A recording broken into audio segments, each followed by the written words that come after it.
Our topic is group homes in Ontario. By Billie-Rose and Temina Zeti. Group homes are created for individuals with disabilities, illness, or chronic diseases. Individuals who live in these homes have to pay rent them and they live without their family members independently. Group homes are available around Ontario and have the options for individuals who cannot afford them to receive funding through the government through various different agencies. These group homes are not just a place for individuals to stay in, but they are made in a way where they help accommodate the special needs of the individual residing within them.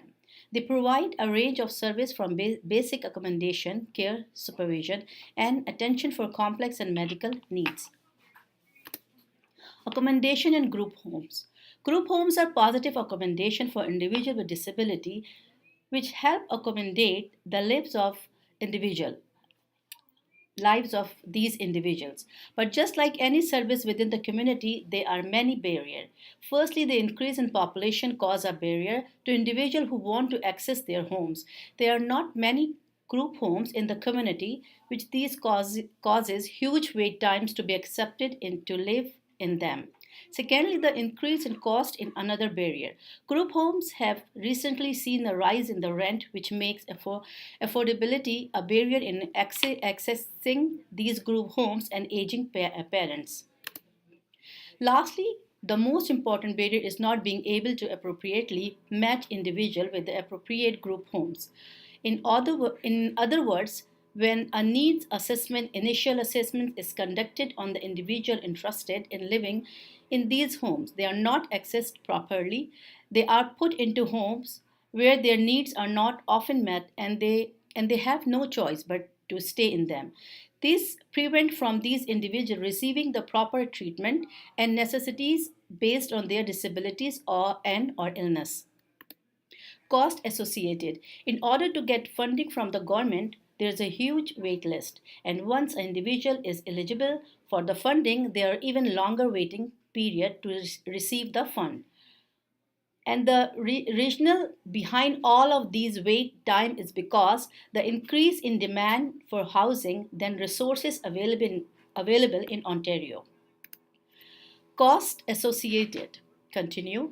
As mentioned previously, the cost to live in a group homes are extremely expensive. Individuals who do not get funding in order to reside in these struggle to pay for the housing for individuals with disability. The cost to live in a private group homes in approximately 90,000 a year. Even that receive funding to live in these group homes find it a challenge because the government will only pay for basic needs and there are many limitations attached to the funding they receive. There are also major gaps between the support provided to these individuals and the actual care needed to help them survive independently in these homes. Waitlist. Getting into a group home is definitely not an easy task for anyone. The list of individuals waiting to be eligible to live in a group home is longer than the list of individuals living in one. Ontario offers about 18,000 spaces for public group homes, but thousands of individuals are put on wait lists for air. Financial support hardly covers the therapy, let alone housing. Just because you are on waiting list does not mean that you are guaranteed a spot of one becomes available. Many are denied service even after being on wait list to get access for funding. Since 2008, families residing within the southeast region have seen an increase by 30% in the wait time.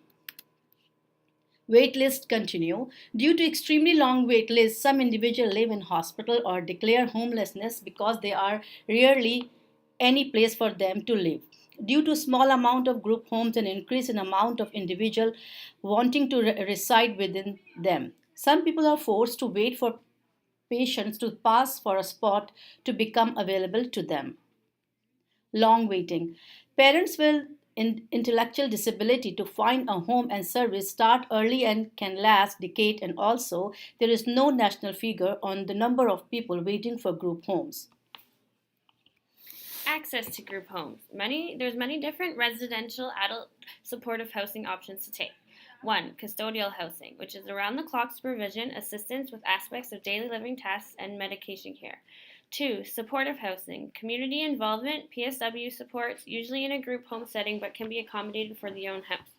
3. Supported housing, community involvement, housing and care is separate from outside services provided and is usually in a co-op or apartment buildings with others requiring support.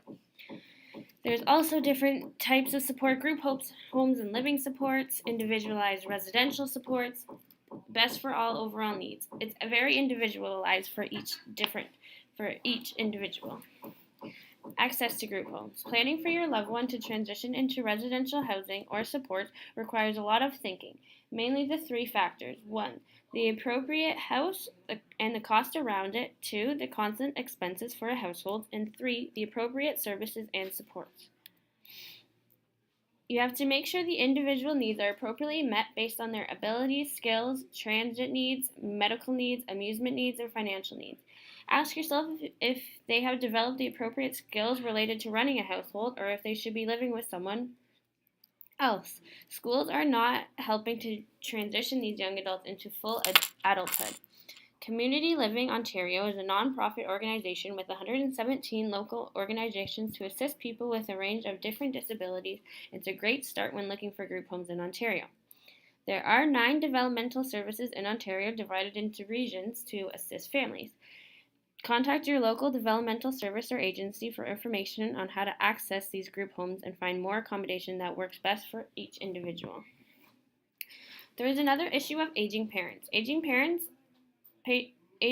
of aging adults with disabilities are burning out and crashing due to the demands put on them by their child.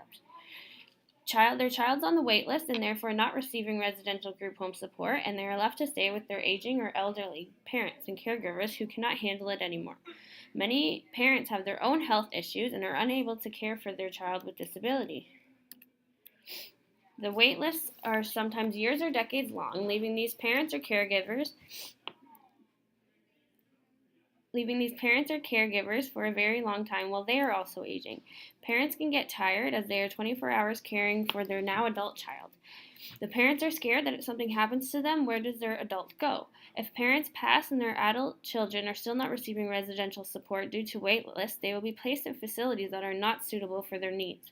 They could also be placed anywhere, losing their current jobs, regular day programs, friends, mentors in the current community, and the structured support that they are used to. There are different types of barriers associated with group homes. Restricted housing options to choose from, discrimination within the group homes, a higher poverty rate, not affordable, lack of housing actually available, and not enough government funding. In class, we discussed the social model. This is used to describe that the society is the problem and not the person with a disability. It limits involvement for someone with a disability. There are 3 types of barriers: a physical barrier, referring to physical surroundings; communicational barriers, referring to someone being inaccessible to information; and 3, attitudinal barriers, referring to the one's attitudes about a person's disability. And that's what we're going to focus on next. An example of an attitudinal barrier towards people with disabilities living in group homes is back in 2014 when Doug Ford, the Toronto mayor, accused a group home sheltering 3 autistic young children of ruining the neighborhood with no actual support. His attitudes of young adults with disabilities living in the group homes were deviant and therefore devalued by people in society. Deviance is the way society behaves towards someone who is different or doesn't belong, and is negatively valued. People who are considered deviant by the mainstream of society, and in this case the boys who lived in the group home and happened to have autism, were considered to be deviant by the mayor of Toronto. The mayor, who is well supported and has a high social status, is sending a message to people over the world, a stereotype to people with disabilities. He is portraying them as deviant and bad for ruining the neighborhood. This devalues a person and makes them isolated and promotes negative social imagery, which is not helping us move forward as a welcoming and engaging society. Doug Ford perceived young adults with disabilities as 1, objects of dread, someone to fear, that all of these young adults living in group homes are bad, all they do is ruin the streets of Toronto. 2, a menace, someone who is threatening or likely to cause harm. These young adults are causing harm in the neighborhood, as he accused them of. And 3, an internal child, someone who will always be childlike. He's assuming that because of their disability, they will always be childlike and always be ruining things. Their role perceptions have a lot of influence of others and individuals with many negative life impacts. He used the medical service model by viewing the disability autism as the problem. We need to adjust our way of thinking and promote new values, inclusion, and integration into our society and not fall trap of devaluation as it has very negative impacts on people. There is a new action plan for Ontario. As the 2018 Ontario budget has introduced a new investment of $1.8 billion for developmental services and supports people with disabilities.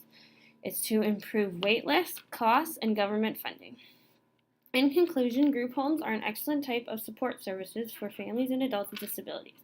There are still many issues around group homes, including appropriate group homes based on the needs, costs associated, wait lists and access, aging caregivers, and many attitudinal barriers and role perceptions about group homes, viewing them in a very negative light. Unfortunately, we should change our society to make sure that they are all viewed into a positive and engaging and inviting light. Thank you. Good. कितने 10 if 2 3 1 more minutes we will be asked that it's okay.